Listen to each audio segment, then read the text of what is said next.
There's an activity I have women do. I call it the stress less activity. When we're stressed, we tend to have a physical sensation. Oftentimes, of course, we can ignore that, but I would encourage all of you to like kind of check in with yourself. And like when I'm stressed, I feel it in my chest. Maybe somebody else holds it in their shoulders or they get a belly ache and there's this sensation.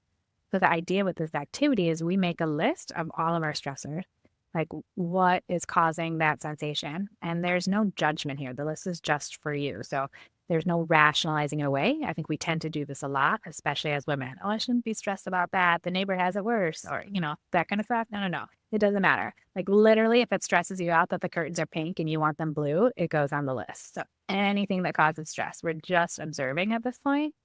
And then we can go back through that list and take a look at it. And we can circle everything that's in our control. Like what do we actually have control over?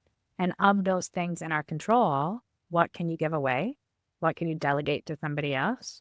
What can you step down from? So if we're volunteering on the PTA and that causes stress, step down, let somebody else do it. This is about, our own health at this point. Does it stress you out to clean the house? Well, is that something that can be delegated to a team that lives with you, or can you hire that out to someone? Is that in your financial budget to hire a house cleaner? Like, what can we give away? And then with those other stressors that are still on there, how can we creatively address them? So I use a very silly example for this. Socks in the hallway. Socks, not sex, socks in the hallway. So we're like going, on our way to bed, we see the kids or husbands or partners or whatever. They constantly throw their dirty socks in the hallway. It drives you crazy. So can you put a basket in the hallway, have someone throw their socks in the basket? It's a game for them, and you're looking at a pretty basket and not socks. You'd already asked them, and so you've done what was in your control, and it's still happening.